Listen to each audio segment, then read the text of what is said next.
What do we do with witches? Burn them! Burn! Burn up! Burn up! Burn them! Burn them! Burn! Burn! Burn them! Burn them! In the beginning, there was the Word. And the Word is, well, this thing. Now, it may surprise you, but there actually are surprisingly few verses in the Bible that specifically mention witchcraft. Besides the classic, "Thou shalt not suffer a witch to live" from Exodus 23:18, there are only a few mentions of actual witchcraft and sorcery in the Bible.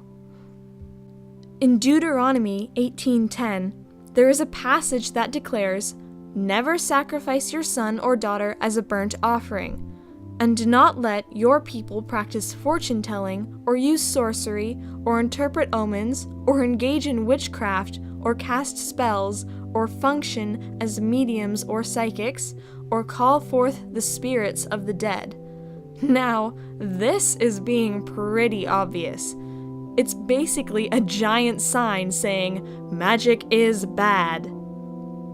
And yet, later, in 1 Samuel 28, 7-8, Saul, the first king of Israel, actually goes to find a psychic when faced with a giant army because he doesn't know what to do, saying, "I have to talk with a man who has died, and will you call up his spirit for me?"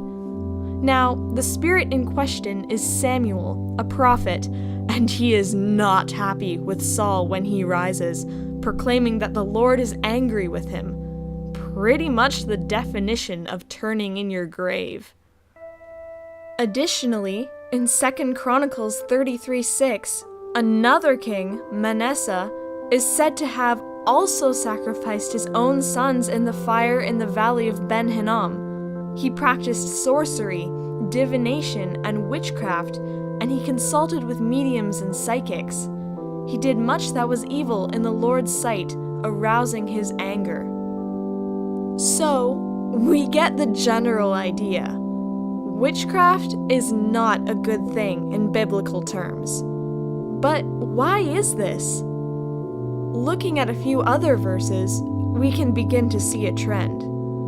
Nahum 3:4.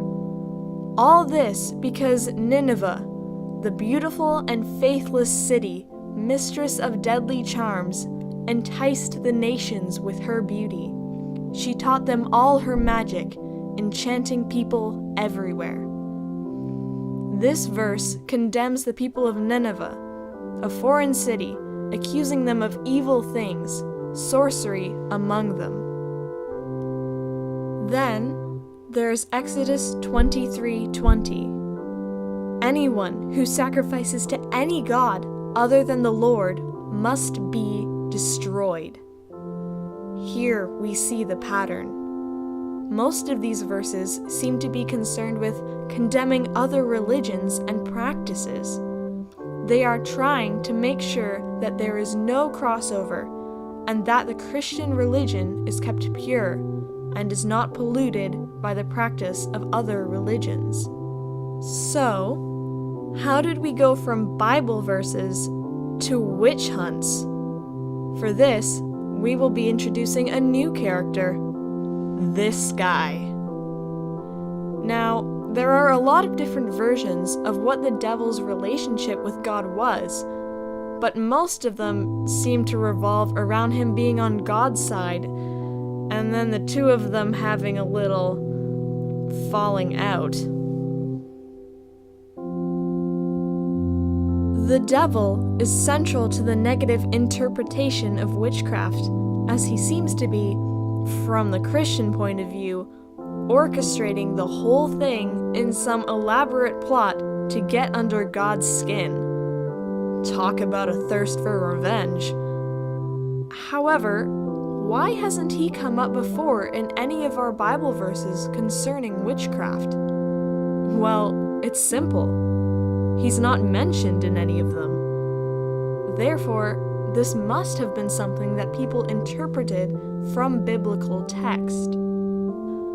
Let's go way back to the beginning. Like Adam and Eve beginning. We all know this story.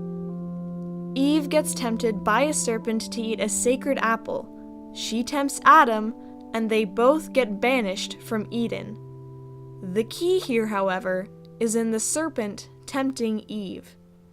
Medieval scholars, and eventually Puritans, must have interpreted this to mean that women are weaker and more likely to be tempted by evil, because this is exactly the type of reasoning that begins to crop up everywhere. And I mean everywhere. The Malleus Maleficarum, or the Witch Hammer, written by two Catholic men in 1486, details everything about how women are pure evil, a trend that, according to the book, began with Eve. It describes how women are inferior, weak, and full of disguised evil. This book was used by every judge and magistrate in Europe for over 300 years. A copy of it was found in the personal library of Increase Mather, an influential Puritan leader. The book also remarks that witchcraft was, in essence, female rebellion, and women who resisted their proper place in society were to be seen as the devil's advocates.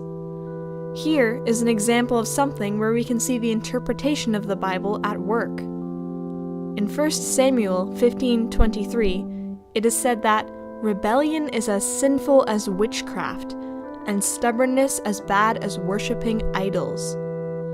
And if rebellion is witchcraft, well, we all know where that takes us. So basically, these people, the Puritans, interpreted the Bible in a way that allowed them to keep order and create a controlled society.